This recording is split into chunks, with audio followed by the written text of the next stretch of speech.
खाली यायचं, selfie photo काढा आणि वर जाऊन खाली यायला हजारो रुपयांचं तिकीट लोक काढतात. त्यांना माहित आहे तेलाचे पैसे कधीतरी संपणार आहेत. पर्यटनाच्या बाबतीत त्यांनी जगाला स्वतःकडे आकर्षित केलं. मी आता जेजुरीला गेलो. तुम्ही कधी गेलात का जेजुरीला? लग्न झाल्यावर जावाच ते नवरीला 5 पायऱ्या उचलून ते वरती घेऊन आपल्याकडे प्रथा आहे. मी जेजुरीला गेलो होतो. तुमच्यासारखे कॉलेजचे पोरी तिथे आलेले आणि ते जेजुरी गडाचे इकडे तिकडे फोटो काढत होते. मी त्याच्या एका पोराला विचारलं, काय करता रे फोटो काढून? पोरगा मला म्हटला, दादा किती दिवस बॅनर लावायचे? चलो दुबई, चलो सिंगापूर.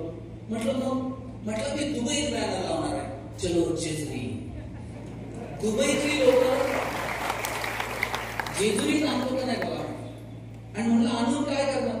म्हणलं काही नाही, खालून वर गडावर त्यांना पाय घेऊन जाणार आणि एका ते घामाघूम झाले मग त्यांना लेक्चर देणार किती कॅलरीज बर्न झाले. रात्री मला 2-2 हजार रुपये तिकीट काढून त्यांना जागर गोंधळ ऐकायला लावतो करायला. मला तेव्हा वाटतो जी मुलं चौकटीच्या पलीकडे जाऊन काम करतात का आपण उद्योगात व्यवसाय द्यायचा नाही? काय परिस्थिती आहे महाराष्ट्राची उद्योगाच्या संदर्भात?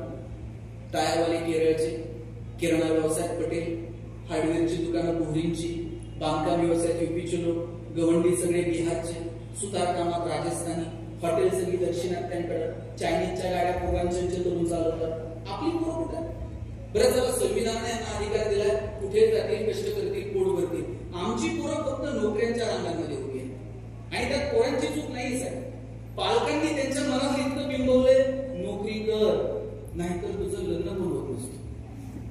आणि पोरं हल्ली अशी हुशार आहेत, लग्न जमेपर्यंतच नोकरी करते. तुमच्याकडे 2-4 तरी रोज येत असतात. मार्केट कमिटीला तर लावा, बँकेत तर लावा, कारखान्याला तर लावा, वाटलं तर लग्न झाल्यावर परत काढून टाका. बायोडाटा लेख होतं तर म्हणता येते कारखान्यावर आहे, पतसंस्थेत आहे. आणि वधूवर सूचक मंडळात ते नाव लिहिण्यापुरतं फक्त नोकरी करायची असते. बरं मुलीच्या आई वडिलांना टेन्शन नाही, मुली जरा बऱ्यापैकी सिन्सिअर आहेत. पण त्या पोराच्या आई बापाला इतकं टेन्शन आहे. आमच्याकडे तर एक जण 35 वय, लग्नच जमेना. पण त्याचे मित्र इतके हुशार आहेत, त्याच्या मित्रांना सांगितलं म्हटलं टेन्शन घेऊ नका, मुलीकडचे बघायला आले ना पगार जरा वाढवून सांगायचा. त्या मुलीच्या वडिलांनी विचारलं पगार किती? बरं आता यानं जरा अंदाज घेऊन सांगायचं. हे म्हणताय 1.5 लाख. मुलीचे वडील म्हणले तुझ्याकडे बघून तर वाटत नाही 1.5 लाख असं. हे म्हणते नाही, तसा फिक्स 1.5 लाख आहे, कटिंग करून 8,000 हातात देतो. आपण किती दिवस घसरणार? नोकरीच्या पलीकडे जाऊन आपण थोडंसं शिक्षणाकडे बघितलं पाहिजे. उदरनिर्वाह हा शिक्षणातला प्राथमिक टप्पा आहे. त्याच्या पलीकडे जाऊन आपण शिक्षणाकडे जरा डोळे विस्तारून बघतो का? अभ्यास सुद्धा आम्ही मनापासून करतोय का? किंवा आनंद म्हणून आम्ही अभ्यासाकडे बघतोय का? वर्षभर काय करायचं नाही, परीक्षा आल्या का मग रात्र जागायचं.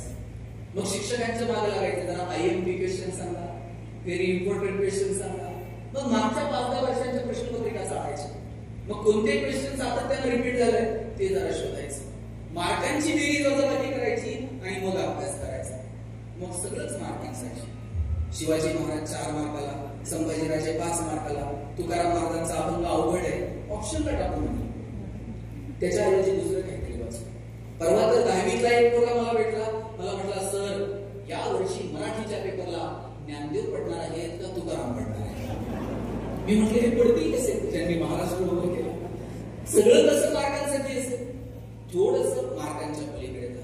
पोरींनो तुम्ही मराठीचा धडा वाचताय ना, त्या लेखकासोबत तुमची मैत्री झाली पाहिजे. हिंदीतली एखादी कविता अभ्यासताय ना, त्या कवीसोबत तुमचा संवाद झाला पाहिजे.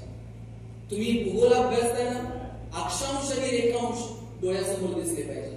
गणित सोडवताय ना, आकडे असे नजरेसमोर खेळले पाहिजे. इतिहासातल्या पात्रांसोबत तुम्ही गप्पा मारल्या पाहिजे. इतकं एकरूप तुम्ही तुमच्या अभ्यासासोबत झालं पाहिजे. तर तुम्हाला त्या अभ्यासाची मजा घेता येईल, तर तुम्हाला तो आनंद वाटेल. पण हल्ली प्रयोग नाही. 11वी-12वी सायन्सला फक्त एखाद्या कॉलेजला नॉमिनल ऍडमिशन घ्यायचं, एखादे क्लास जॉईन करायचे. प्रयोगशाळेत पोरं जातात का? बरं एखादं पोरं प्रयोगशाळेत गेलं, आपण त्याला प्रयोग करून देतो का?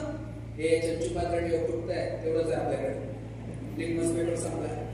कसे सायंटिस्ट जन्माला येते? पोरांची तोंड बघून प्रयोगाचे मार्क दिले जातात. 11वी-12वीला पोरांनी प्रयोग करायचे नाही, एखादे क्लास जॉईन करायचे. नीटची आणि जेडब्ल्यूची एक्झाम फक्त क्रॅक करायची, याच्या पलीकडे आम्ही जायला तयार आहे. माझी विनंती आहे, कॉलेजचे दिवस तुम्हाला परत कधीच मिळणार नाही, शाळेतले दिवस तुम्हाला परत कधीच मिळणार नाही. हेच दिवस आहेत ज्ञान कमवण्याचे, हेच दिवस आहेत आपल्या धुंदीत आपल्या मस्तीत जगण्याचे. ती धुंदी ती मस्ती तुमच्या करिअरची असली पाहिजे.